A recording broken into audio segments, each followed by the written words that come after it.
Saint Pancrace est le premier saint patron de Gilette avant Notre-Dame de l'Assomption du 15 août. À quand remonte la vénération de Saint Pancrace à Gilette? Exactement, nul ne le sait. Le tableau qui surmonte l'autel de la chapelle voisine du moulin peut servir de référence. Voici quelques éclaircissements à son sujet.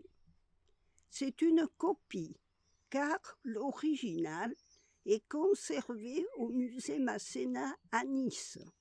C'est l'œuvre de Melchior Suodo-Nadal di Nizza, école de Bréa. Il est daté de 1605. Il réunit 3 saints. Pourquoi? Saint Pancrace au centre, en tenue de noble romain. À sa droite, Saint Antoine l'ermite et son cochon, d'où dit autrefois Loup-Pourquier, et à sa gauche, Saint Sébastien. Saint Pancrace est souverain contre les maladies nerveuses, les douleurs de jambes, les contractures et les paralysies. Il est invoqué aussi pour amener la pluie et contre la fumagine, d'où la bénédiction des campagnes le jour de sa fête. Saint Sébastien est le patron anti-pesteux et Saint Antoine, appartenant à un ordre mendiant, c'est le saint que l'on invoque contre la démence, le mal dit des ardents, les douleurs des membres et les contractures. Ces fléaux, à l'époque du XVIe siècle, étaient endémiques dans la vallée de l'Esteron.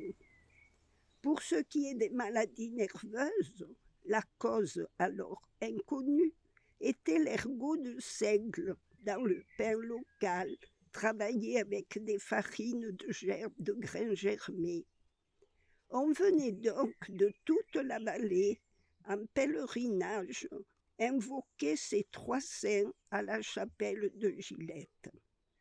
En remerciement, il existait 2 ex-voto d'argent qui depuis ont disparu.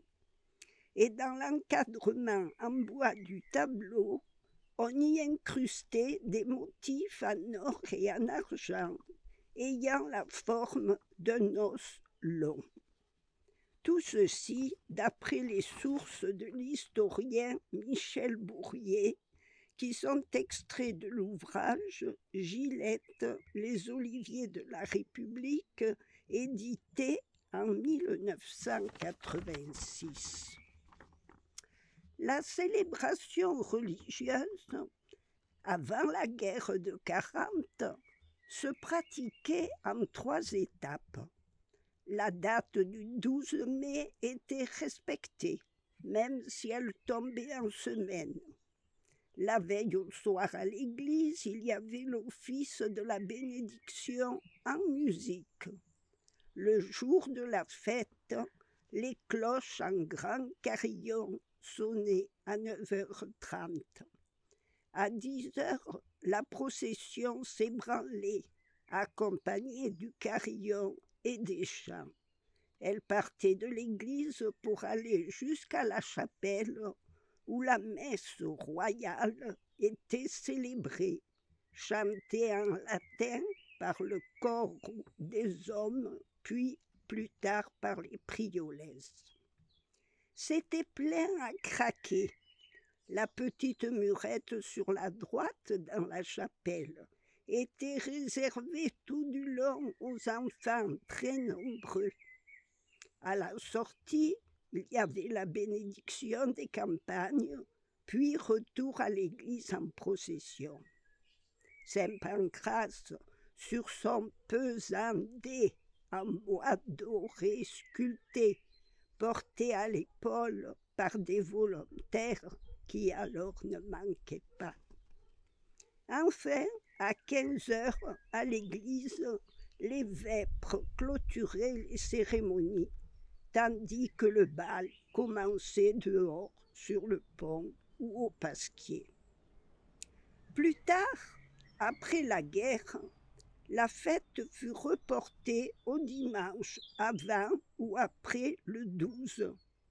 La bénédiction et les vêpres disparurent et le bal à son tour.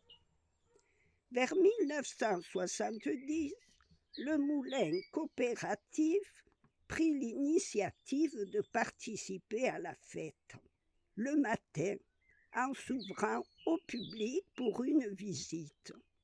Malheureusement, le moulin mitoyen avec la chapelle, il devint difficile de célébrer une messe recueillie à côté à cause du mouvement, des va-et-vient, du bruit, des bavardages extérieurs.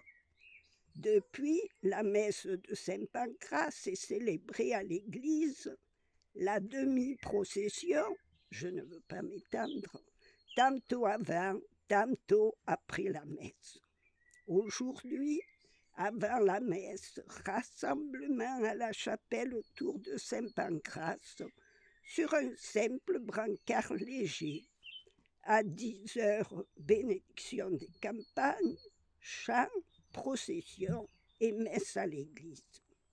Ce qui, hélas, n'aura pas lieu cette année, en 2020. Saint-Pancrace restera seul, confiné lui aussi dans son église vide. Peut-être, comme le maintient la tradition, une branche de cerisier au cerises mûres sera attachée à son bras. Qui sait? Prions si nous sommes chrétiens. Invoquons Saint Pancrace pour son intercession auprès de Dieu, afin que le fléau des temps modernes du coronavirus soit vaincu.